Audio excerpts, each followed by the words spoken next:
Hello everybody! Alright, welcome back to Talking About 40k, and welcome back to regular content. Okay, now I've been having a bit of a down patch. I've not been really feeling like making videos, work's been so busy.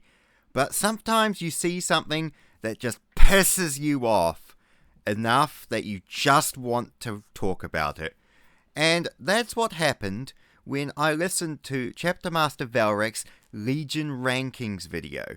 Aside from my fact that I think he's a fucking Imperial Fist fanboy and overrated to the max, and yes, I am a petty little dick squeaking down from the bottom of my little corner like an angry cockroach, it fucking pissed me off. Imperial Fists being S tier for their actions during the heresy, fuck off. So I thought, in the name of common sense, and being a petty vindictive asshole that I am, I thought I would make my own using a bit more common fucking sense. First off, when did S come before A in the alphabet? I don't mean to be rude, but no wonder the state of our education system's so crap if that's what people think. So A comes before S, because that's how the alphabet works. Right, so A to E, because fuck it, I ain't making this list any longer. We have all 18 of the legions, and this is only going to be talking about their actions during the Horus Heresy. So, the start of Istvan III to the end of the Siege of Terra. Now, yes, some legions had awesome crusade records, which would push them up the list, but this is just about their actions during the heresy. Okay, so let's just go in numerical order. Dark Angels. They go into A. And I know what you're thinking, what? Let me explain. The Dark Angels, they seized the Ordinatus engines at the start of the heresy. Correct, they gave them to Perturabo, who gave them to Horus, but that's not the Dark Angels' fault. Secondly, they fought in the Framas Crusade, fought against the Night Lords, and I think killing 40,000 Night Lords is pretty good.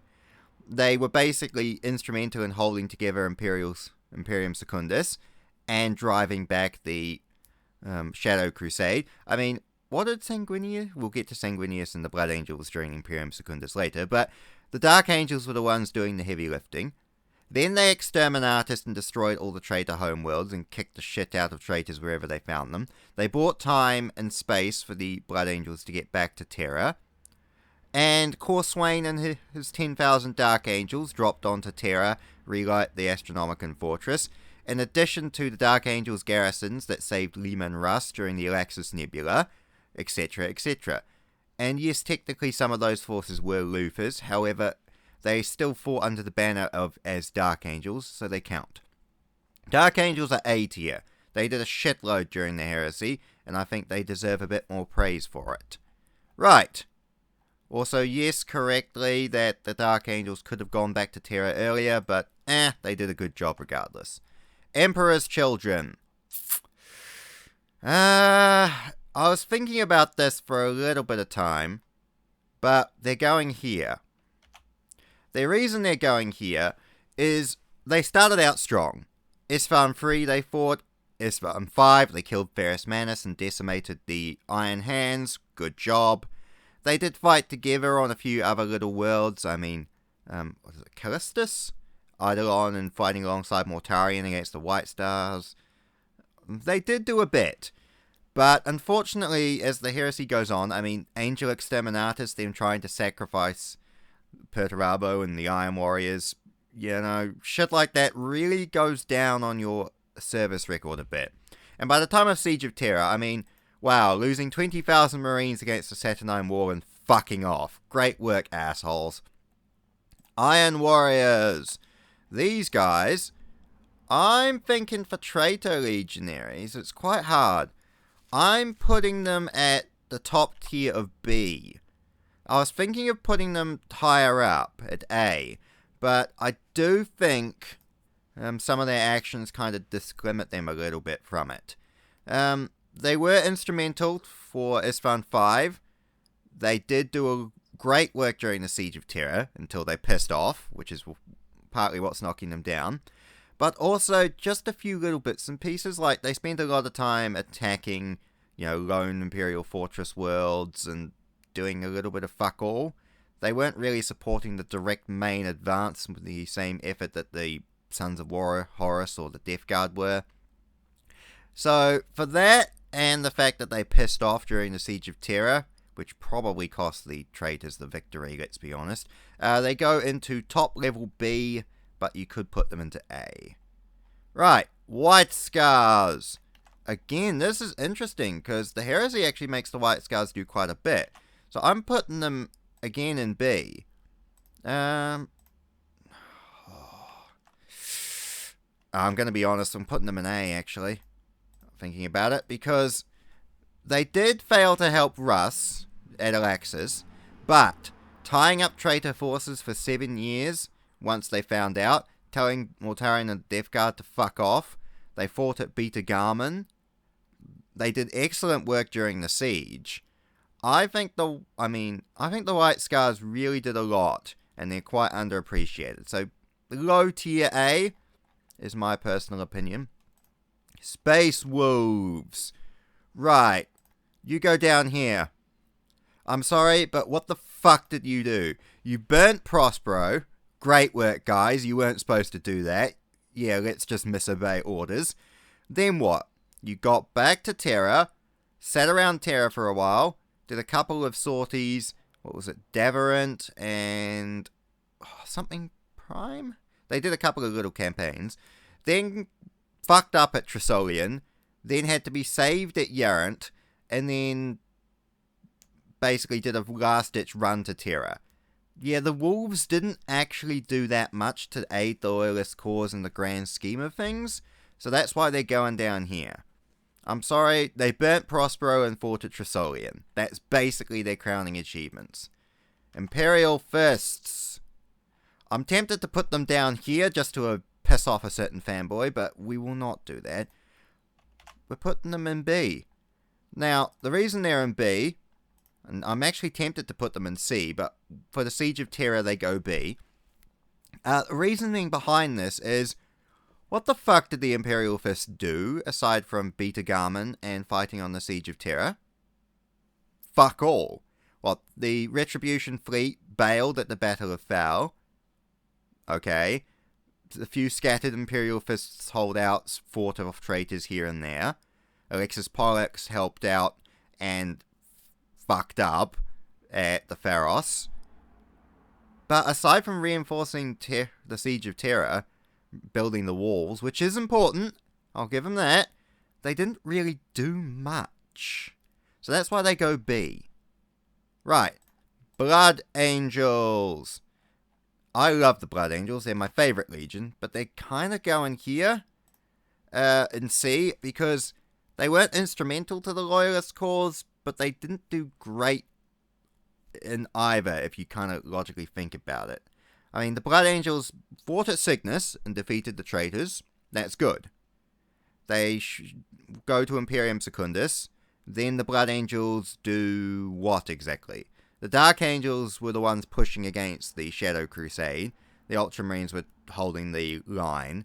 The Blood Angels, there's not really any mention of them, what they did during Unremembered Empire or anything like that.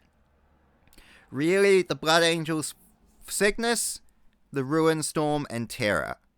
3 major campaigns.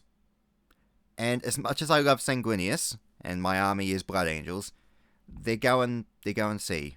I'm sorry. Iron Hands! I'm sorry, but fuck you. What did the Iron Hands do? They got their Primarch's head cut off.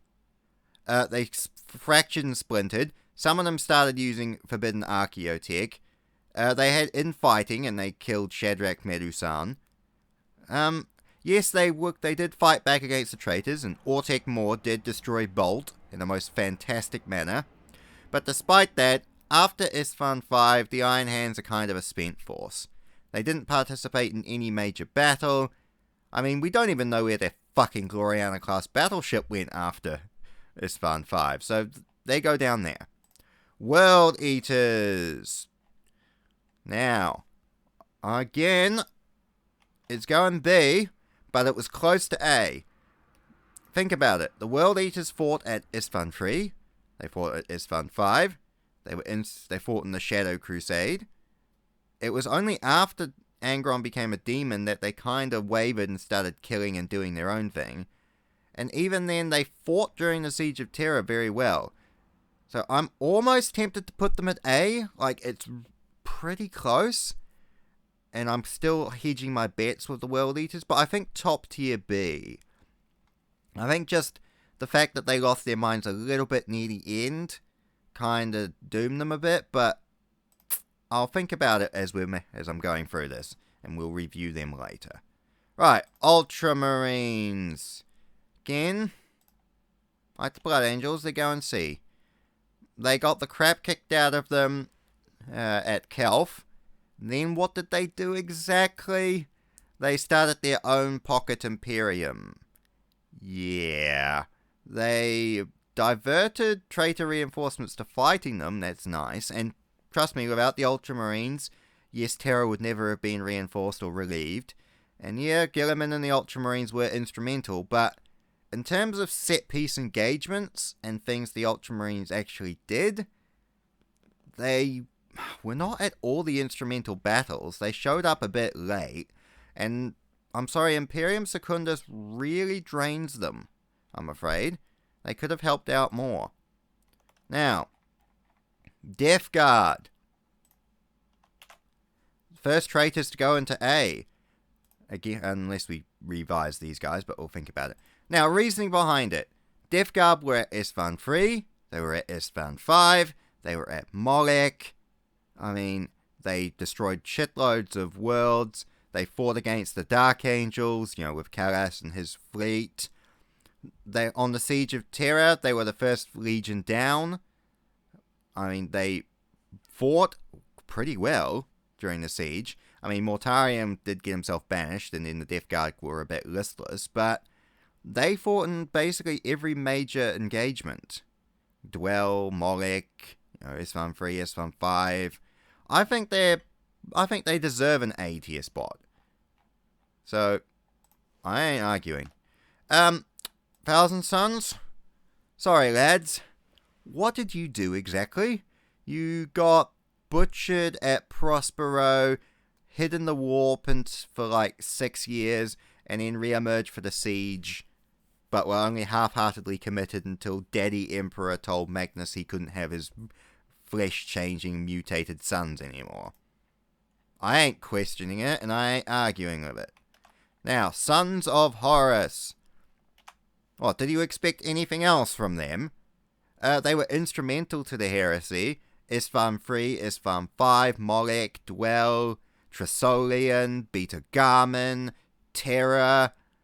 Without the Sons of Horus, there would be no traitors, and they were objectively the most active and probably the best of the traitor legions, so they go up there. It's true. Wordbearers. I hate the Wordbearers, but I think they go at C.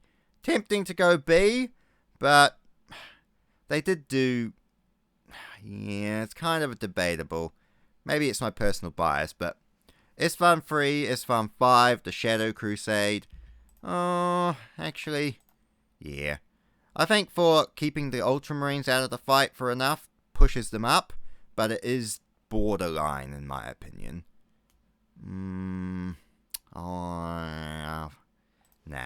I think my initial instinct's right. I mean, what really did they do after the Shadow Crusade? They tried to overthrow Horus. Great work, guys. Nicely done. And only 5,000 of them under Laex showed up for the Siege of Terra. So, while they get good points for Kelf and the Ruinstorm, what else are they known for? So, for actions during the Heresy, they go down a bit. Salamanders. Sorry, lads, but what were you reduced to after Isstvan? Like 800 Battle Brothers?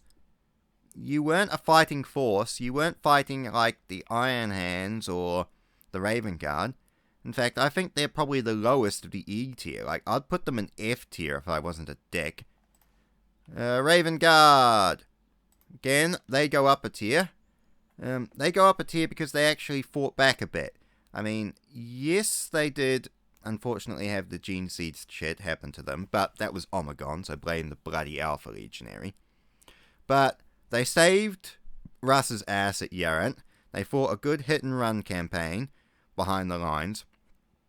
The downside against them is they weren't really at any major set-piece battle, and you can't really point to their defining achievements aside from Yarant and Istvan 5 and say, yes, that was a Raven Guard victory, or yes, that was a Raven Guard battle. Alpha Legion. It's interesting. I'm putting them in C because that's kind of in the middle, and that's kind of what they did, really. Istvan 5, yep. They brought many worlds to the traitor cause with their infiltrators and operator agents. That's pretty good. They kicked the shit out of the Space Wolves at Alexis. That's pretty cool. That's pretty nice. I like that. Then what did they do? They fought against each other for a while. They launched an attack of Luna, which got one of their Primarchs killed. Then they decided to abandon the traitor cause at Ulanor and fucked off. Yeah, they're average. So, for me personally, this is my tier rankings. It's a bit more reliable. As I said, I'm just tempted to put them down there just to be a dick.